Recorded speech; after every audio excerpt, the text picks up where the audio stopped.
जान बची तो लाखों पाए। रमन के दिमाग में बस यही चल रहा था, महिमा और तरुण की मौत के बाद। इसलिए जब उसे पता चला कि उस शापित आत्मा ने उसके परिवार के 2 लोगों को मार दिया, तो वो दौड़ा दौड़ा पास वाले गांव में गया, तांत्रिक भैरव को अपने साथ अपने मंगलपुर गांव लाने। भैरव वो तांत्रिक है जिसने आज से 25 साल पहले रूपवती की आत्मा को कैद करके गांव को शाप से मुक्त करवाया था।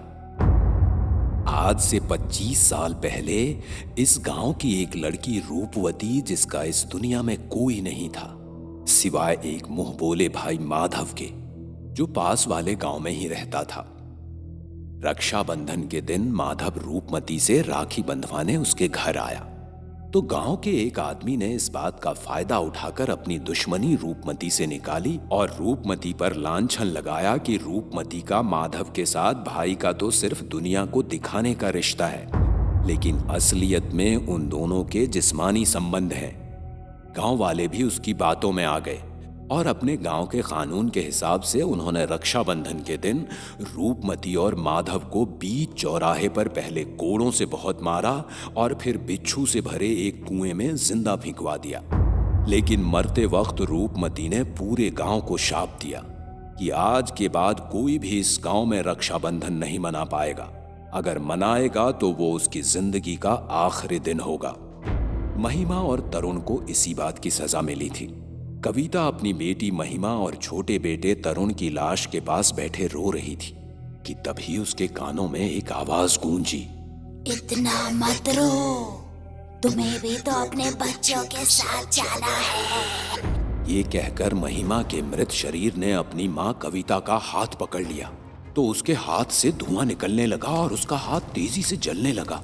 वो छटपटाते हुए चीखते चीखते अपना हाथ छुड़ाने की कोशिश कर रही थी और जैसे ही छुड़ा के भागी तो एकदम से कविता के पीठ को चीरता हुआ एक हाथ उसके पेट से आर पार हो गया। उसके नाक और मुंह से खून निकलने लगा। फिर वो जमीन पर गिर पड़ी, तो वो जमीन से ही रेंगते हुए भागने की कोशिश कर रही थी कि तभी 2 हाथ जमीन से निकले और निकलकर उसका पैर पकड़कर उसके पैरों के पंजों में कीलें ठोकने लगे। उसने दिल मिलाते हुए अपना पैर एक झटके में खींचा तो उसका पैर का पंजा बीच से चिर गया। वो वहीं पड़ी पड़ी दर्द से चीखने लगी कि तभी उसके हाथ पैर अपने आप पीछे की तरफ मुड़ने लगे और उसका मुंह एक तरफ, ऐसा लग रहा था जैसे मानो उसे लकवा मार गया हो। वो बेजान जमीन पर पड़ी थी और फिर वो हवा में ऊपर की ओर उठी और उसके शरीर की सारी नसें तनने लगी और तनते तनते काली पड़ गईं और एकदम से उसके शरीर की सारी नसें एक साथ फट गई और शरीर से निकलते खून के फव्वारे के साथ कविता की भी मौत हो गई। इन सब के बाद जब रमन भैरव को घर लेकर आया तो भैरव के घर में कदम रखते ही अचानक तेज हवाएं चलने लगी। घर का सारा सामान अपने आप अपनी जगह से उठकर हवा में उड़ने लगा और उड़ते उड़ते जाकर भैरव के ऊपर गिरने लगा। इससे पहले कि भैरव कुछ कर पाता, किसी ने उसका पैर पकड़कर जमीन पर पटका और उसे जमीन से घसीटते हुए ऊपर की ओर उठाकर सीधा छत पर फेंका, तो वो सीलिंग फैन से टकराकर फैन के साथ एक जोरदार आवाज के साथ जमीन पर गिरा और उसके जमीन पर गिरते ही कई सारे बिच्छू उसकी तरफ बढ़ने लगे। उसने तुरंत अपनी जेब से एक बोतल निकाली और एक मंत्र पढ़ते हुए उसने उस बोतल का पानी पूरे घर में फेंका, तो सब कुछ इस तरह शांत हो गया जैसे कुछ हुआ ही नहीं। उसके बाद तांत्रिक भैरव ने राख से एक गोला बनाकर उसके अंदर कुछ लकीरें बनाई और उसके अंदर दिए जलाकर पूजा की सामग्री लेकर मंत्र उच्चारण करने लगा। तो उस कमरे में खड़ी करिश्मा एक अलग सी आवाज में गुर्राते हुए बोली, तू मुझे कैद करेगा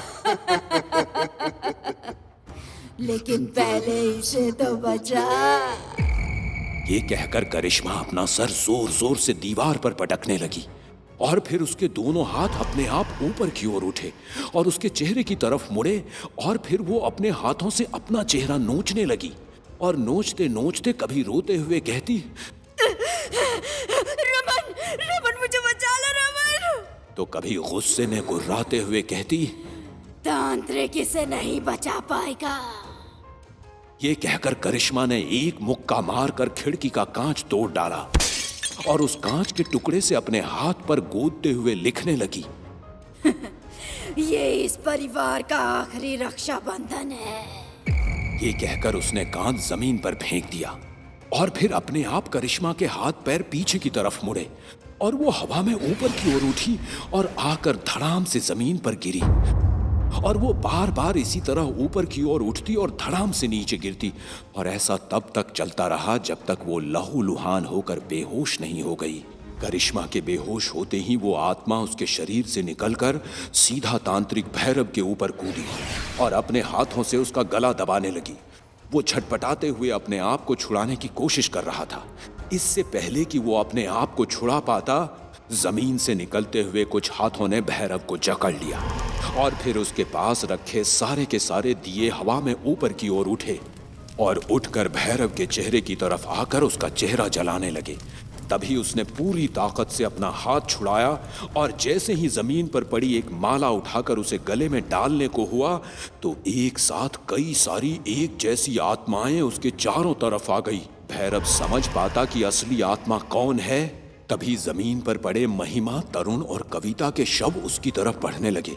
तो भैरव ने मंत्र पढ़ते हुए वो माला उनके सामने करते हुए उन्हें दिखाई और उस माला से निकलती रोशनी से सारे शव अचानक जलकर वहीं राख हो गए। और फिर अचानक कोई ऊपर से भैरव की पीठ के ऊपर कूदा और उसकी गर्दन पकड़कर मोड़ने की कोशिश करने लगा। तो उसने उस आत्मा का पैर पकड़कर उसे जमीन पर पटका और उसे पकड़कर सीधा माला उसके माथे पर चिपकाकर मंत्र पढ़ने लगा। वो आत्मा चीखती हुई हवा में अपने साथ भैरव को लेकर ऊपर उठी और भैरव को जमीन पर फेंक दिया। तो भैरव ने उसके पैर पर वो माला बांध दी और फिर वो आत्मा चीखती चिल्लाती तड़पती हुई उस माला में कैद हो गई। और इसी के साथ रमन, करिश्मा, धरा और शशि कुमार की जान बच गई। लेकिन जाते जाते भैरव ने एक बार उनको याद दिलाया, ये आत्मा तब तक आजाद नहीं हो सकती जब तक कोई यहां रक्षाबंधन ना मनाए। कुछ दिनों बाद रमन, करिश्मा, धरा और शशि कुमार अमेरिका चले गए। वैसे भी अब गांव में प्रॉपर्टी के अलावा कुछ बचा नहीं था। इस हादसे के 3 साल बाद एक रात रमन के पिता शशि कुमार को एक फोन आया और उसके दूसरे दिन ही शशि कुमार अमेरिका से मंगलपुर पहुंचे और मंगलपुर आते ही उनकी मौत हो गई। उनकी मौत की खबर सुनकर रमन भी मंगलपुर आया और उसने अपनी पत्नी करिश्मा को खो दिया और एक बार फिर उसके साथ वही डर का खेल शुरू हो गया। लेकिन जब शापित आत्मा को कैद कर लिया गया था तो ये कौन है जो उसके परिवार की जान के पीछे पड़ा है, या वही आत्मा अब भी आजाद है? आखिर किसने फोन किया था शशि कुमार को? कैसे हुई उनकी मौत?